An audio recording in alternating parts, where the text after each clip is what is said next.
Bapak Ibu kalau diminta milih, pilih motor, pilih mobil. Pilih motor, pilih mobil. Kalau sebagai manusia biasa pilih motor, keterlaluan itu. Umumnya akan memilih mobil. Akan memilih mobil umumnya. Tapi kadang-kadang kita menginginkan sesuatu yang tinggi, menurut Allah itu bukan kebutuhan kamu. Kebutuhan kamu itu motor. Ya. Keperluan kamu motor. Kalau kamu punya mobil, sulit nantinya.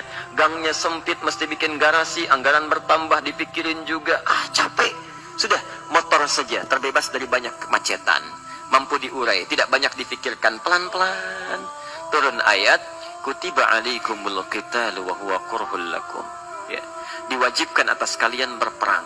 Dulu orang diminta jihad gelisah, ya. Gelisah. Nah, kalau ada perintah Allah yang melahirkan kegelisahan, ini maknanya. Ya. Tidak harus dalam konteks jihad yang fisik, ya. Jihad, maaf, melawan hawa nafsu kita. Jihad melawan pikiran kita. Jihad melawan prasangka buruk kita. Kadang-kadang ada keinginan kita yang kita inginkan menurut Allah itu belum baik untuk kita. Nah, sifat manusia ketika diberikan oleh Allah keputusan yang terbaik, kadang-kadang ada sifat dalam hatinya gejolak, belum bisa menerima. Ya. Ada gejolak di hatinya. Dalam keadaan demikian kata Quran, kutiba alaikumul qital. Kalau Anda merasakan sesuatu sedang ada gejolak di jiwa, sulit menerima ketetapan Allah, maka perangi perasaan-perasaan buruk itu. Wa huwa kurhul lakum, walaupun itu sulit. Walaupun itu sulit. Jangan berprasangka buruk dulu pada Allah. Ayat yang indahnya, perhatikan kalimatnya. Asa an takrahu syai'an fahuwa khairul lakum. Boleh jadi Anda tidak menyukai sesuatu, di balik itu ada kebaikan-kebaikan besar yang Allah sedang rencanakan. Ya. Karena pikiran kita pendek, maunya sekarang saja. Tapi subhanallah, Allah sangat panjang, tidak ada batasnya.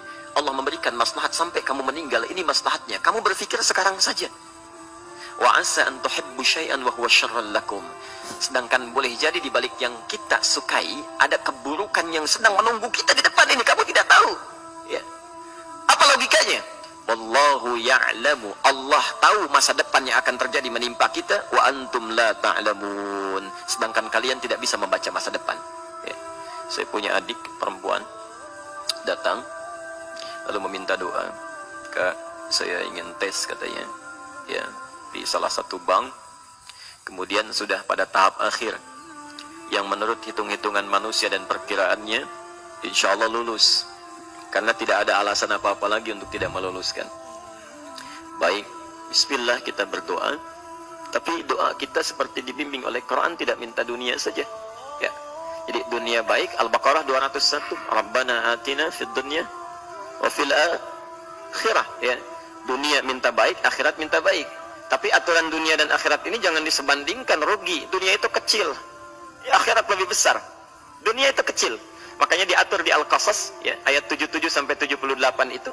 Aturannya wabtaghi fima atakallahu daral akhirah wa la tansa nasibaka minad dunya. Minta seluas-luasnya akhirat, tapi dunia jangan berlebihan. Ya. Sekedar mencukupi kebutuhan kita saja. Ya. Pakaian, Bapak Ibu sekalian, ya, kita beli pakaian sesuai kebutuhan saja, jangan berlebihan. Ya. Cukup ketika kita akan sholat, layak, indah dalam pandangan Allah. Ketika kita akan bermuamalah, bagus, tidak mengecewakan orang lain, sudah.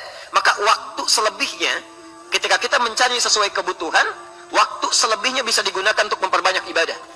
Tidak banyak energi terbuang, uang juga terbuang, tenaga juga terbuang. Bayangkan kalau keinginannya macam-macam.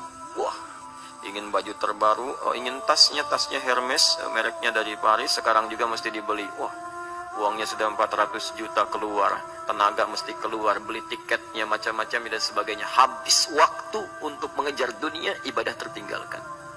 Rumusnya dunia itu secukupnya saja. Nah, yang paling menarik, kita doakan supaya Allah memberikan kebaikan dunia dan akhiratnya yang paling utama. Maka datanglah dengan lesu mengatakan, saya tidak lulus katanya. Kenapa? Saya bilang, saya tidak tahu, saya sudah berusaha. Tapi konon kabarnya, saingan saya adalah anak salah satu pejabat. Masya Allah. Saya bilang, kamu jangan bersedih. Kamu menginginkan sesuatu dengan pikiran pendek, Allah pasti memberikan yang terbaik yang tidak terlukiskan nanti. Subhanallah. Pekan beberapa hari setelah itu, muncul berita, ternyata dia diterima di bank syariah. Ya, Dia menginginkan sesuatu yang diinginkan, Allah menginginkan lebih dari apa yang dia harapkan. Dikasih bank syariah, di situ terjaga, meningkat keagamaannya, terjaga hijabnya, segalanya, dan disitulah kemudian diarahkan untuk menemukan jodohnya. Masya Allah. Dia berpikir saat itu Allah merencanakan masa depannya. Ya. Jadi apa yang Allah sudah rencanakan pasti baik, Pak, Bu. Jadi tadi dari salat subuh yang pertama kali ingin disampaikan adalah, coba dilihat sampai subuh ini, adakah aturan Allah dan Rasulnya yang sampai subuh ini pernah kita langgar, pernah kita ragukan. Barangkali itu yang membuat kehidupan kita sulit. Ya. Allah, Rasul membuat aturan. Dan ada 4 tipikal orang, ya, 4 tipikal orang bila dihubungkan dengan aturan yang Allah dan Rasul sudah buat itu. 1, ada yang ikut aturan. Maka orang seperti ini kata Quran, yuridullahu bikumul yusra wala yuridu bikumul usra. Al-Baqarah 185. Allah menginginkan kemudahan, tidak menghendaki kesulitan dalam hidupmu. Ya. Maka dibuat aturan, yang ikut aturan Allah pasti mudah hidupnya. Ya, pasti mudah hidupnya. Ya. Rezekinya mudah, hidupnya mudah, nyaman, enak. Ya. 1, ada yang ikut aturan. Yang kedua, ada yang keluar aturan. Ya. Ini pasti repot. Pasti repot. Di awal-awal seperti menyenangkan, ujung-ujungnya repot. Allah bilang, jujur, jangan berdusta. Kalau dusta celaka. Wailul lil mukadzibin. Celaka bagi para pendusta. Dia keluar aturan, dia berdusta. Awal-awal memang nikmat. Besok. Ya. Pak, ini amplop siapa ya? Ya. Maaf Pak, ini amplop memang ini khusus Pak, anggaran tertentu, tidak ada kaitan dengan proyek ini. Padahal ada kaitan dengan proyek, dia sisihkan untuk kepentingan pribadinya. Bohong. Saat itu merasakan enak dapat tambahan, besok-besok dikejar-kejar sama aparat kepolisian. Ya. Celaka.